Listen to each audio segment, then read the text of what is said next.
Winston.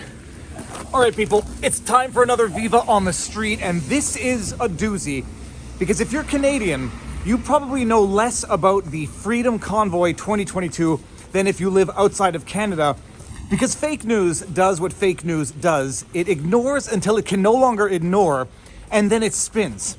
Now, this story goes back to the vaccine mandate that Justin Trudeau thought proper to impose on truck drivers bringing goods across the US-American border. It was a couple of weeks ago, he announced that the vaccine passport, the proof of vaccination, the vaccine mandate, is going to be applied to truckers bringing goods across the border, because following the science, everybody knows that the solitary profession that is truck driving is the driving force of COVID. Everybody knows that, and if you deny that, you're a misogynist or a racist. Okay, so Justin Trudeau imposes this vaccine requirement on truckers, and some of them don't like it too much. And some of them start protesting. Some of them start what is now being referred to as the Freedom Convoy 2022, which is driving from British Columbia to Ottawa to protest the vaccine mandate.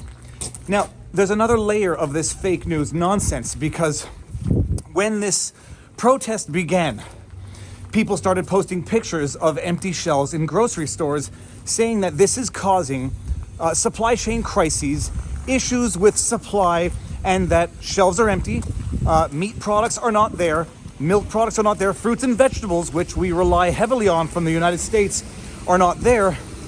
And you have blue checkmark political types on Twitter saying this is conservative propaganda, there's no supply chain crisis. From Ryan Turnbull at Turnbull Whitby, not only is this picture not from Canada, but I've been to grocery stores in my community and I've objectively observed no empty shelves. This is just another example of conservative misinformation and fear-mongering for political gains. Hashtag Canadian Polly. And then underneath we have a picture of the underlying tweet. I actually caught one individual who was, I'll call it a political operative, worked in communications, just did not specify in his Twitter bio that those communications were former press secretary for Justin Trudeau, tweeting out, "There's no supply chain problem. I've been to 3 grocery stores and, they're missing pumpkins." Sarcasm. I dug a little bit and found out that not only was that individual an undisclosed press secretary to Justin Trudeau, he had also had a minor ethics breach. But setting that aside, you have liberal politicians saying there's no supply chain crisis. If you think there is, you're buying into propaganda, or you're a liar, or you are believing your own lying eyes. The problem with that is you can only deny that problem for so long before it becomes apparent. And then I noticed the Minister of Transport, Omar Al-Gabra, tweeting out that there is, in fact, a supply chain crisis.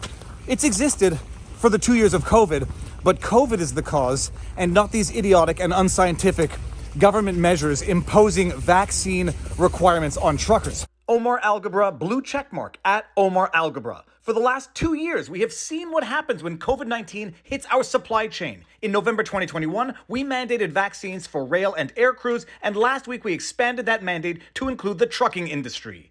So they suck and they blow, they say there's no problem, then they admit there's a problem, and it is what it is.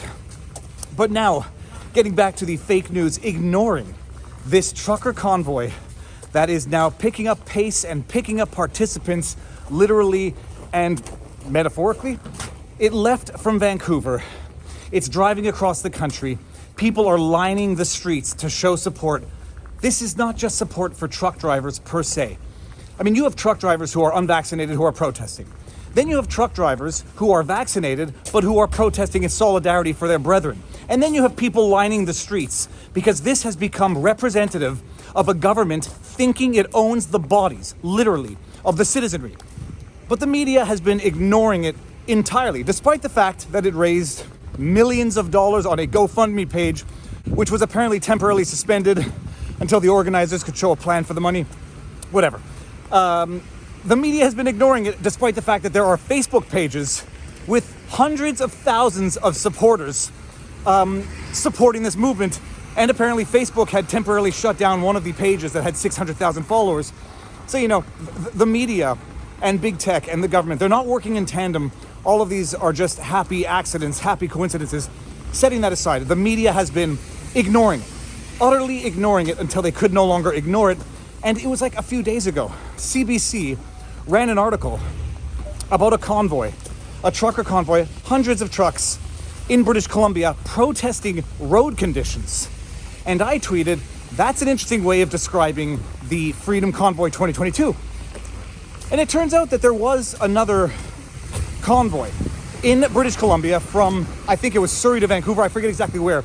And they were protesting road conditions.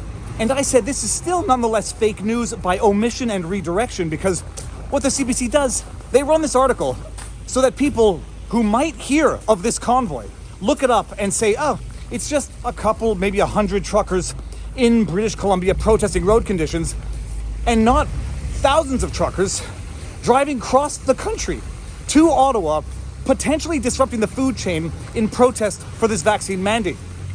So it is fake news by redirection, misdirection, distraction, and I called the CBC out on it the day it happened. Viva Frei at the Viva Frei, state-funded fake news, and some have the audacity of lecturing other countries on government-sponsored propaganda and misinformation. At CBC, at Justin Trudeau, FYI, it's called the Freedom Convoy 2022, and it has nothing to do with, quote, road conditions, end quote, hashtag Freedom Convoy 2022.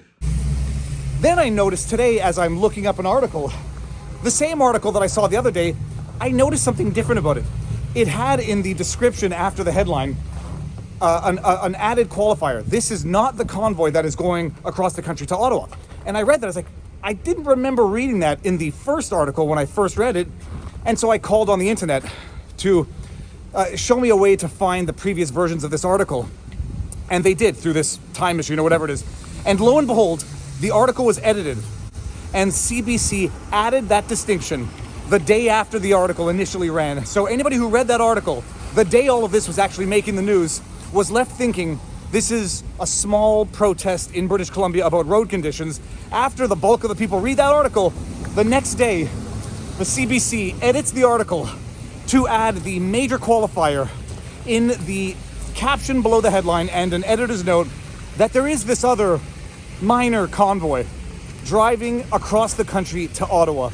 They cannot ignore this anymore. And so once they can't ignore it, they start to spin it, which is exactly what the CBC and the government subsidized, the liberal Trudeau government subsidized media is doing right now.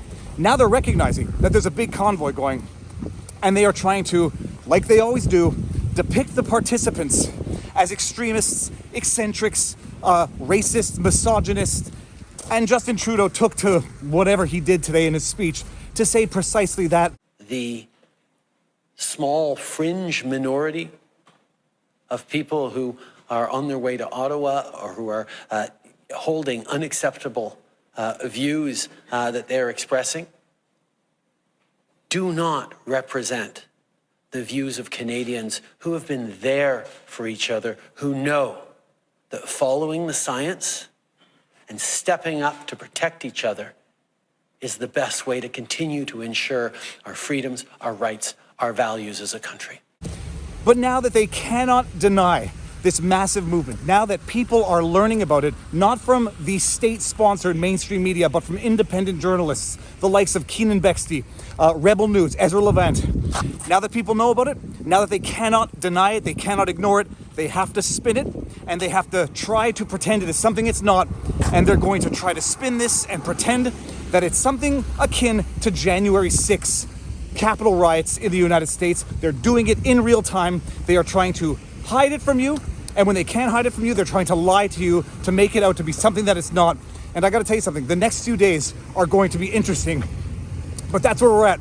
My thumb is about to fall off. Literally, I cannot feel my thumb tip anymore. It's minus 19 degrees. So if you like my content, you know what to do. Like, share, subscribe, hit the notification bell, drop a comment in the comment section below, share, so the world can know.